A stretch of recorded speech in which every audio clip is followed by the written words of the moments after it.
In 1928, a farmer at a site called Ras Shamra, near the coastal Syrian city of Latakia, was attempting to plow a new field.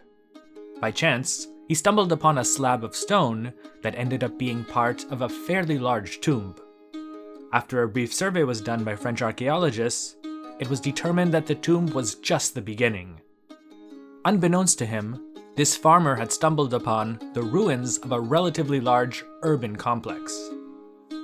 At the time, it wasn't known exactly what had been discovered, but a few years later, archaeologist Claude Schaefer determined that the site was of the fabled city of Ugarit. The name had already been known to scholars from its mention in many historical documents, including those from the city of Mari, as well as the famous Amarna letters. When you think about it, Ras Shamra was actually the ideal location for a city. The site was surrounded by two small streams, which both provided drinking water as well as a preliminary defense against invaders. Nearby was also a good harbor where ships could dock. In later times, its location along the coast of the eastern Mediterranean, at the nexus of trade routes between Anatolia to the north, Mesopotamia to the east, Egypt and Canaan to the south, and of course, the sea to the west, would allow it to become one of the most strategic cities in the region. When you take into account nearby natural resources, such as timber, it's no surprise really that a city such as Ugarit would eventually develop and prosper. That is, until it met a very tragic end, something that we'll cover later on. Like many other ancient settlements of the Near East, what eventually became Ugarit was first settled in Neolithic times. In this case, perhaps as early as 9000 BC. It's really much later, around 3000 BC, during the early Bronze Age, that Ugarit really began to develop.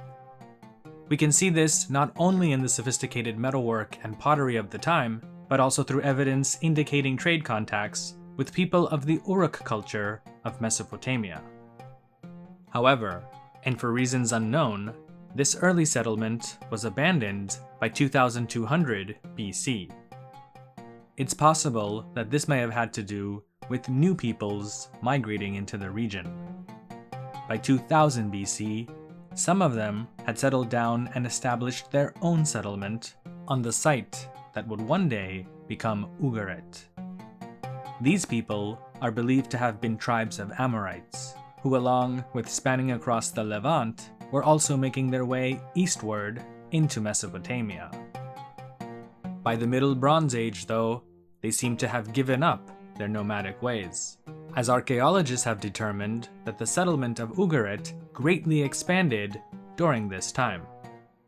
As mentioned before, Ugarit's location was ideal for trade, and contacts seem to have been established with at least the major regional powers of the day. For example, records from the city of Mari to the east indicate that its king, Zimri-Lim, himself of Amorite origin, made a state visit to Ugarit around 1770 BC. There also seem to have been extensive contacts with Egypt, since Egyptian artifacts and hieroglyphic inscriptions dating to the Middle Bronze Age have also been found there.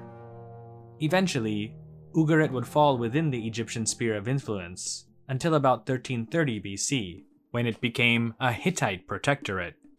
More on that a bit later. The reason, though, for the presence of foreigners in Ugarit was due to the variety of resources surrounding the city.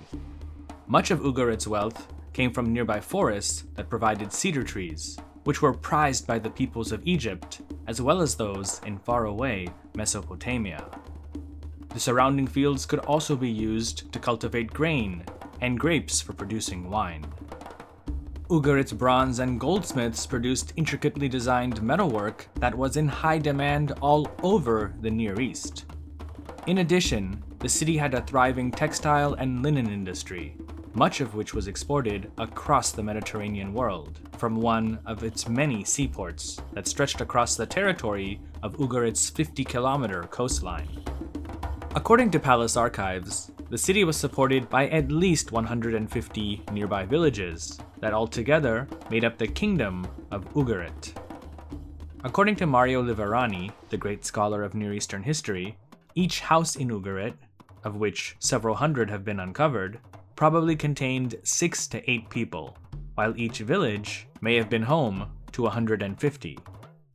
Thus, he estimates that perhaps at its height, the city-state of Ugarit may have been home to approximately 25,000 to 35,000 people. Despite all of its wealth and resources, Ugarit was not powerful militarily. In fact, its king seemed to do whatever he could to avoid armed conflicts. For example, by the time that the Hittite Empire had expanded into the region in the 14th century BC, Ugarit's kings preferred to pay tribute to them rather than provide troops for their armies, as other vassal states did. Along with paying tribute, or protection money, Ugarit's kings spent lavishly on their city and its institutions. The greatest of these seems to have been their own royal palace, which at its height may have covered at least 10,000 square meters. It contained multiple rooms that were used not just for living quarters, but also as administrative offices for state functions. Archaeologists have identified that part of the palace was also used as a scribal school. Around these rooms were several open-air courtyards, and at least one garden that could be accessed by various staircases. The other large buildings were temples, the 2 largest being dedicated to Ugarit's most popular gods, Baal and Dagan. Both were located on top of the city's acropolis, not a natural acropolis, such as in Athens, but one that had formed over thousands of years of continuous human habitation, with new structures built upon the flattened remains of older ones. Nearby were housing blocks with narrow streets running through them, many of which had their own wells. In fact, there were several such residential areas throughout the city with homes of various sizes.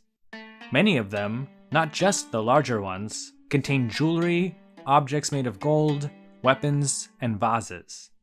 Some were manufactured locally, but many others were imported from far beyond, illustrating again the extensive trade networks that Ugarit was part of. The origin of some of these foreign items has been identified as being from nearby Cyprus, Egypt, Central Anatolia, and many parts of Mesopotamia.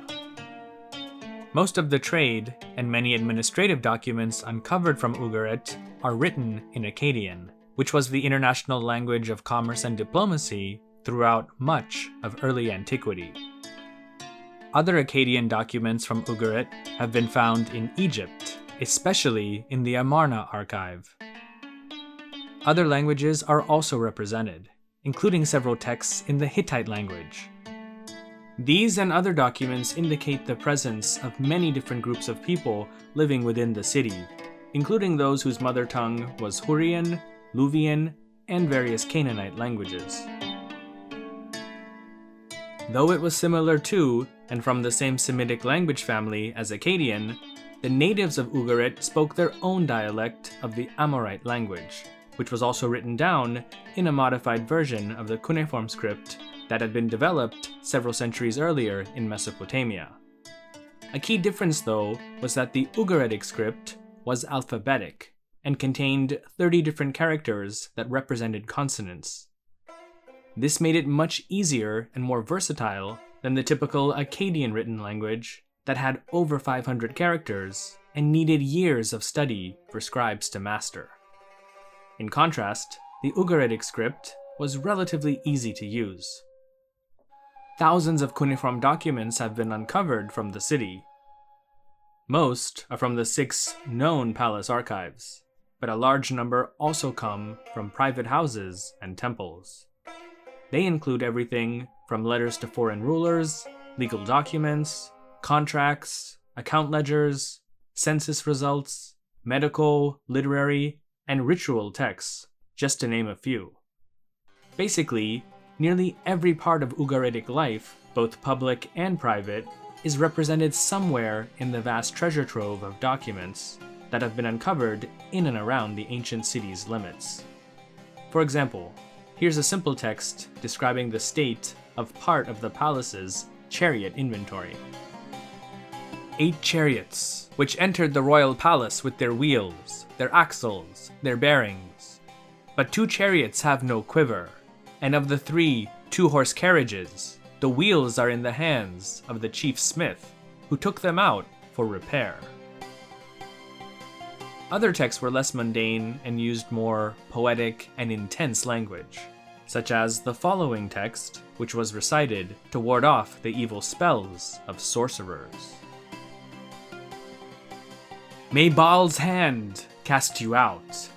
May it cast you out so that you run away at the voice of the exorcist, like smoke through a skylight, like a snake through the foot of a wall, like a mountain goat towards the summit, like a lion towards the den.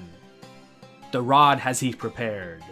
The rod, yes, he has approached, so that it hurts your body and harms your complexion.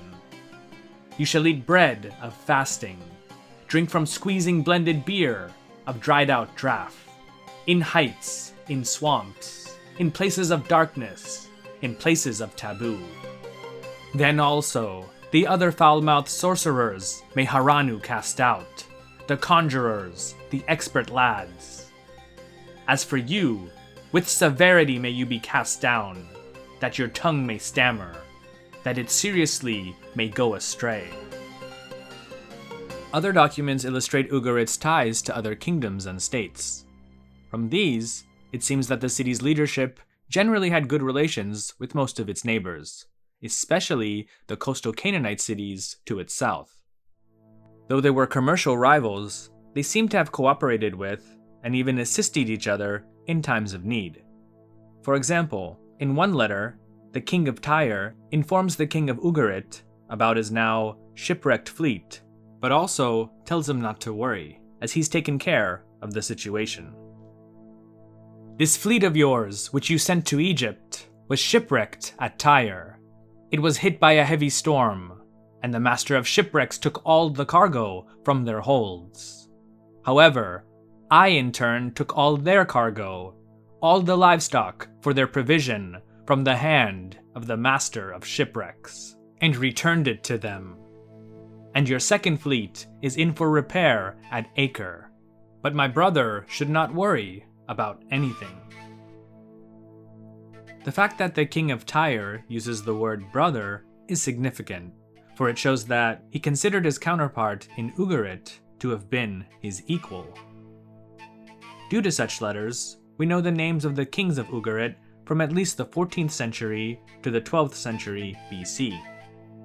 Though there were no doubt other kings, the first that scholars really have concrete information about is King Amistamru I. During his reign, Ugarit was one of the northernmost states of the empire of the Egyptian New Kingdom. In one letter, either to Amenhotep III or his successor, Akhenaten, Amistamru assures his loyalty and devotion to his overlord, the pharaoh of Egypt. Calling the great king the son, part of the letter reads, "And I am your servant who begs for life to the son, the great king, my lord. Then do I not pray for the life of his soul before Baal, my lord, and length of days for my lord before Amun, and before the gods of Egypt who protect the soul of the son, the great king, my lord." Amistamru may have pledged his life and kingdom to the pharaoh, but the great king, the son, doesn't seem to have reciprocated. This may have been because of the new, religiously radical ruler who came to power.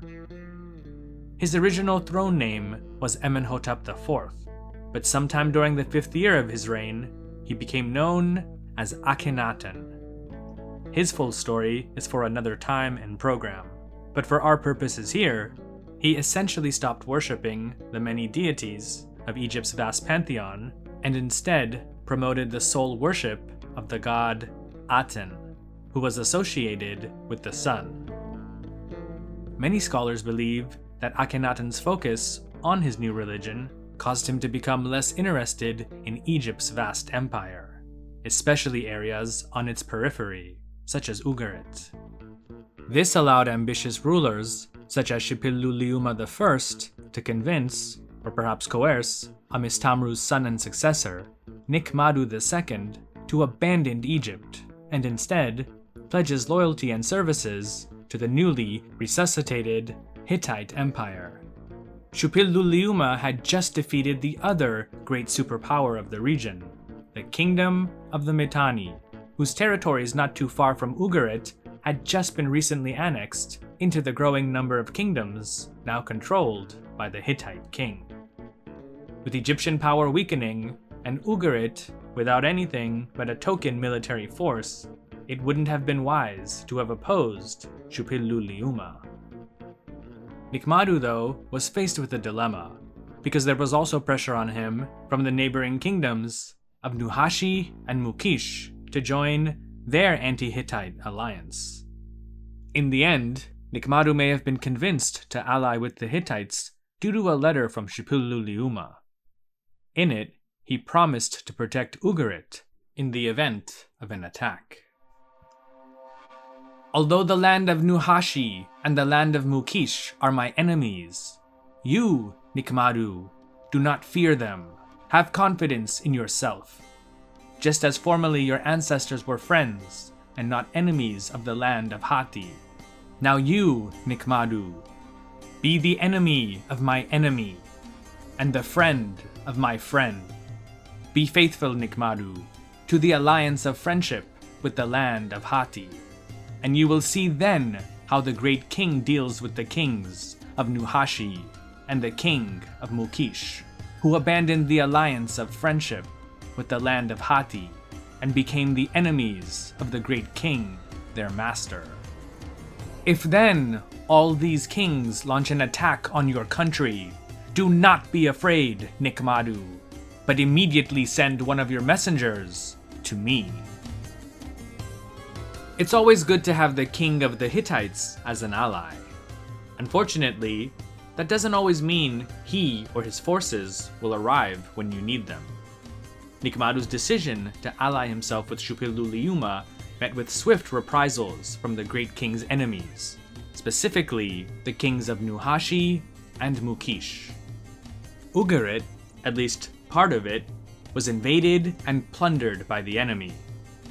Ultimately, though, Shupilluliuma kept his word and sent a Hittite force to drive out the invaders, and not only returned to Nikmadu all that had been taken from him, but even gave him a large portion of the invaders' territories, which resulted in an estimated 4-fold increase of Ugarit's lands.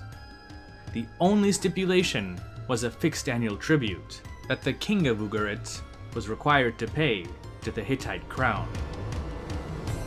Nikmadu seems to have held to the terms of the treaty with Shupilluliuma, but his son and successor, Arkalba, did not. Instead, he pursued his own foreign policy and renewed contacts with Egypt. After only 2 years on the throne, Shupilluliuma deposed him and installed one of his brothers, Nikmepa, as king. After this, Ugarit remained loyal to the Hittite throne until the very end, though Shupilluliuma's successor, Murshili II, took back some of the lands that his father had bestowed to Ugarit, and instead put them under the jurisdiction of his brother, who at the time was the viceroy of Carchemish. Nikmepa's reign was long, though, and he ruled for at least 40 years.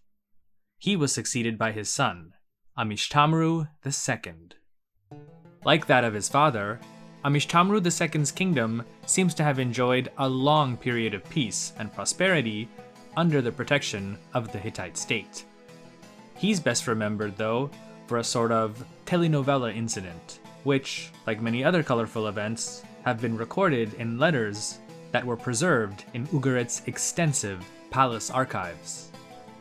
These letters tell us that Amishtamru II was married to Ahatmilku, the sister of the king of nearby Amuru. Ahatmilku, though, committed what's described in the letters as a grave sin, though what specifically that sin was isn't stated. Whatever it may have been, she was eventually banished from Ugarit, and put under the care of her brothers in Amuru. Akhmet must have been quite a character, because in one letter to Amishtamru, her brother, Shaushkamuwa, the then king of Amuru, also complained about her. And concerning the case about your wife, the woman has sinned against you in the past, and has even said nasty things against me. And on your behalf, I have written to the king of Carchemish. I brought that woman here and did not send her again over there, but placed her with her brothers. Banishment of Akhmet wasn't enough. After some time had passed, Amishtamru demanded that his ex-wife be brought back to Ugarit, and even sent troops to Amuru to escort her. Another letter from her brother, written apparently just before her extradition to Ugarit, is even harsher, and to be honest, a bit extreme, even for the Bronze Age Levant. The daughter of the queen, your wife, who committed such a grave sin against you, how much longer do I have to guard that wrongdoer? Take the daughter of the queen, that wrongdoer, and do with her as you please. If you want, kill her or throw her into the sea. Do with the daughter of the queen as you see fit. The ultimate fate of Akhmet isn't known, but from these letters, it doesn't seem that her life ended well. The majority of tablets discovered in and around Ugarit show that the king ruled as an absolute monarch over the city and the surrounding villages. The one area that he didn't have control over was in foreign policy, which was dictated to him by his Hittite overlords. This meant that he had no control over choosing his allies, raising an army, or even building ships. Basically anything that could be used for military purposes had to be approved by Hittite officials. In reality, though, the king of Ugarit didn't really need a standing army, since not only did he have the protection of the Hittite state, but after the peace treaty between the Egyptian pharaoh Ramesses II and the Hittite king Hattushili III in 1258 or 1259 BC, the probability of any attack from a great military power was low to non-existent. The only real threat would have been Assyria, but its frontiers were relatively far away, and would have to deal with Hittite forces in Carchemish before venturing even close to Ugarit. For the century or so after Niqmadu II's death, Ugarit experienced a period of peace and prosperity unlike any other time during its history. This again was due to it being a cosmopolitan commercial hub and one of the jewels in the crown of the Hittite Empire. There are hundreds of letters describing direct trade between Ugarit and the cities of Byblos, Beirut, Sidon, and even the city of Imar on the Euphrates River to the east. One famous tablet tells of a merchant named Sinaranu, who had sent a cargo ship from Ugarit to the island of Crete. And, as mentioned earlier, the city also received goods from Egypt, Cyprus, Mesopotamia, and the Aegean region. The city's prosperity continued while the Hittite Empire was still powerful. However, by the beginning of the 12th century BC, the geopolitical situation in the Eastern Mediterranean had changed. The great empires of the region, especially the Hittite Empire, were on the decline. The exact causes aren't known. Whether it was due to massive famine, disease, some natural calamity, or a combination of several factors, much of the Eastern Mediterranean and the Aegean slowly spiraled into chaos. In Ugarit, as in nearby Cyprus, there were reports of groups of migrants and marauders on the high seas. In one letter to King Amurapi of Ugarit, the king of Cyprus wrote, "May you be well. May the gods keep you in good health. Because of what you wrote to me, that they have spotted ships at sea. If they really have spotted ships, be prepared for the worst. Where are your troops and chariots? Are they not with you? If not, who will deliver you from the enemy? Surround your cities. Let troops and chariots go inside and wait for the enemy at full strength. The king of Cyprus obviously sounds extremely alarmed. Another letter, perhaps a copy of one that had already been sent to Cyprus from Amurapi, reads as follows. My father, behold, enemy ships are coming, and they set my ships ablaze, and they have done unseemly things to the country. My father apparently does not know that all troops of my father's overlord are stationed in Hatti, and that all my ships are in Lucca. They have not yet arrived, and the country lies undefended. May my father be aware of this.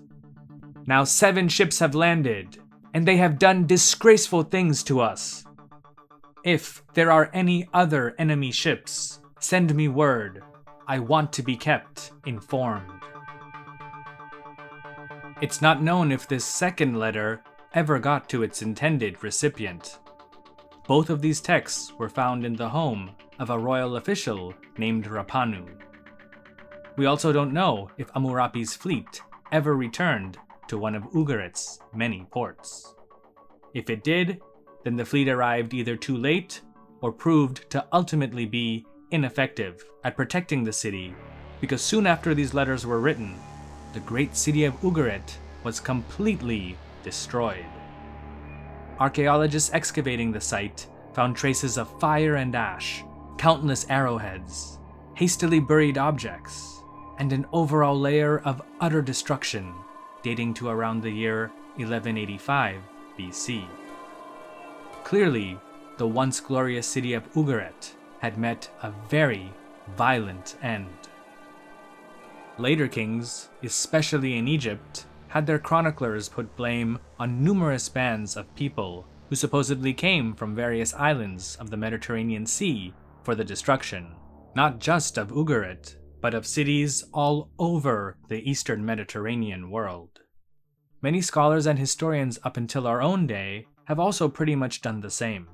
They collectively call these groups sea peoples, since they're described in Egyptian texts as coming on boats from the sea.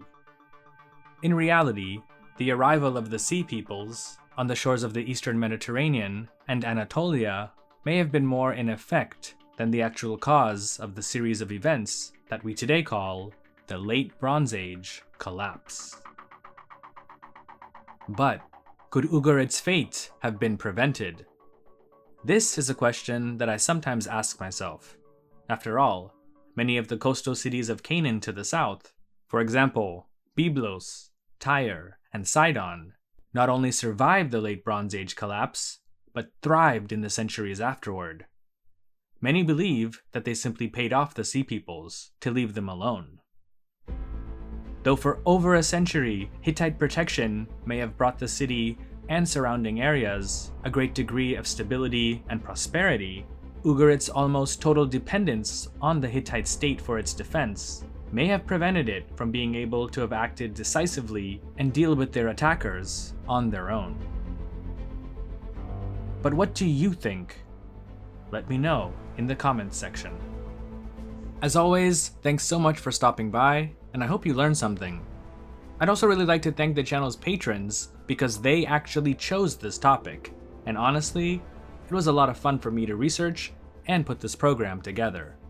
So thank you, GrandCake69, Yap de Graaf, Pasta Frola, Michael Lewis, Danielle Allen, Danny Van Eck, Wynix TV, Robert Morgan, Frank, Tim Lane, Candace Whipple, Brendan Redman, Faridun Dadachanji, Jimmy Daruwala, Sher Kam, Farhad Kama, and all of the channel's patrons on Patreon for helping to support this and all future content.